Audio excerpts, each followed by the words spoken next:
Noah Lyles just finished third in a 60-meter final on American soil. But the guy who beat him? His own training partner. And what Lyles did after the race might be even more interesting than the race itself. On March 1st, 2026, the USA Track and Field Indoor Championships took place at the Ocean Breeze Athletic Complex in Staten Island, New York. This is one of the biggest indoor meets of the year. The best sprinters in the country show up to prove themselves. And while Noah Lyles is always the biggest name in any room he walks into, this time, the smart money was not entirely on him. The event was the men's 60 meters. For those who might not know, the 60 meters is the main sprint event indoors. There is no 100 meters inside a building, so this shorter race is the big one. It is fast, explosive, and over before you can blink. Your start, your drive phase, your reaction time. Zero room for mistakes. Now here is where the story gets interesting. The man who came into this race as the fastest in the world at 60 meters for 2026 was not Noah Lyles. It was 21-year-old Jordan Anthony.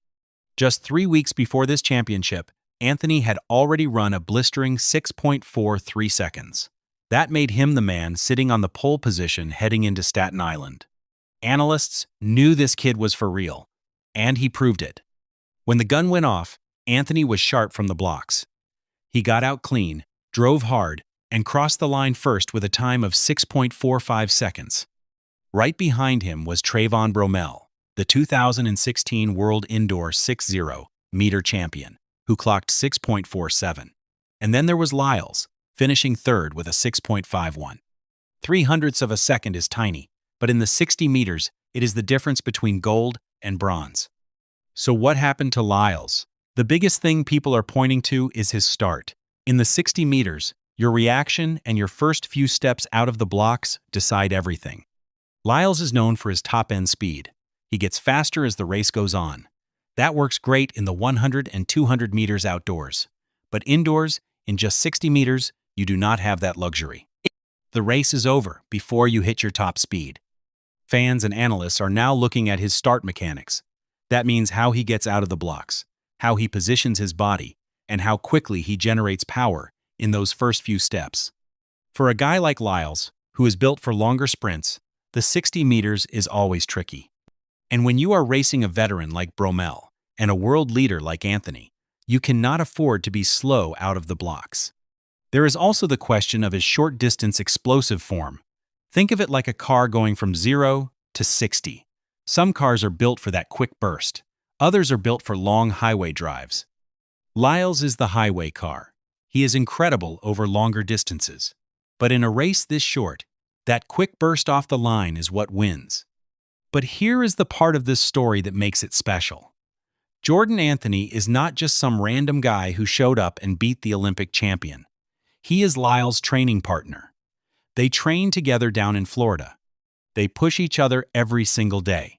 So when Anthony crossed that finish line first, this was not some stranger taking the crown. This was a teammate earning his moment on the biggest stage. And Lyles knew it. After the race, Lyles literally handed Anthony a physical championship belt. Think about that. The Olympic champion, the biggest name in sprinting, just lost to his own training partner and then celebrated him. No ego, no excuses, just pure respect and sportsmanship. That tells you everything about who Noah Lyles is as a person. Now, there is another layer to this. Lyles had already told the press before this race that he was planning to skip the World Indoor Championships in Poland later in March. The reason? It falls too close to his early April wedding to Jamaican sprinter Trayvon Bromell. So Lyles went into Staten Island knowing his indoor season was going to be short. This was not the start of some long indoor campaign. This was more of a one-and-done appearance. Does that change how we look at this result? Maybe.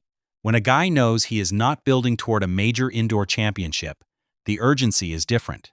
The preparation is different. That does not take anything away from Anthony or Bromell. They both ran great races and earned their spots on that podium. The American sprint field right now is deep. Really deep.